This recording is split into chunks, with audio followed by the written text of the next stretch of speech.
Akhir era artis di DPR, pemerintah siapkan sistem baru, popularitas tak lagi berkuasa. Menteri Hukum secara tegas menyampaikan pandangan kritis terkait sistem pemilu yang berlaku saat ini. Ia menilai bahwa mekanisme yang sedang berjalan justru membuka pintu lebar-lebar bagi orang kaya, publik figur, hingga artis untuk menduduki kursi DPR. Bukan karena kemampuan atau rekam jejak kerja mereka menonjol, melainkan karena popularitas dan kekuatan modal yang memberi mereka keunggulan besar dalam perolehan suara. Pemerintah digambarkan sedang menyiapkan revisi aturan agar peluang untuk masuk ke kursi legislatif tidak hanya dimiliki figur terkenal, tetapi juga mereka yang benar-benar berbakat, kompeten, dan memiliki kontribusi nyata untuk bangsa. Contoh negara yang dijadikan rujukan adalah China dan Singapura. Sebenarnya logikanya sederhana. Sistem pemilu kita selama ini berbasis ambang batas suara atau threshold. Siapa yang mampu mendapatkan suara tinggi, dialah yang melenggang ke kursi parlemen. Artis dan publik figur jelas punya modal sosial berupa fanbase yang loyal sejak masa kejayaan mereka. Sehingga bagi pemaju sebagai caleg, masa penggemar langsung menjadi mesin suara. Fans yang sudah lama mengidolakannya di televisi, layar lebar, atau media sosial, biasanya akan membeli tanpa banyak pertimbangan lain.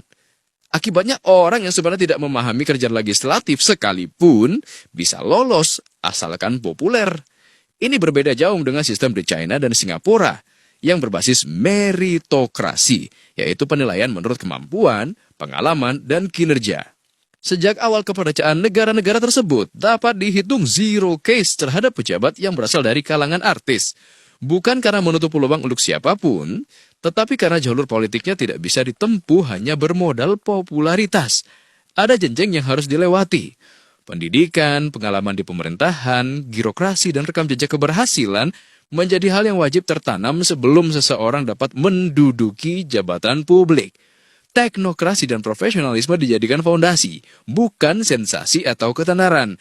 Alhasil, pejabat yang muncul adalah orang yang teruji, bukan orang yang sekadar dikenal. Banyak pihak meyakini bahwa jika Indonesia menerapkan sistem serupa, arah politik bangsa dapat bergerak ke level yang jauh lebih unggul.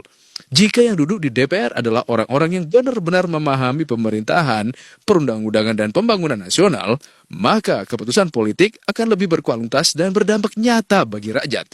Jabatan tidak lagi menjadi ajang branding, tetapi menjadi pekerjaan serius yang menuntut kemampuan dan skill yang mumpuni.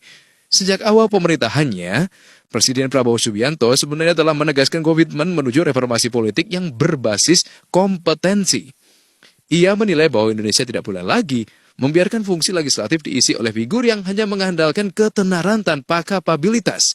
Reformasi sistem pemilu diharapkan menjadi pintu masuk untuk memperbaiki budaya politik bangsa agar kursi parlemen benar-benar ditempati oleh orang yang tepat, bukan hanya orang yang terkenal.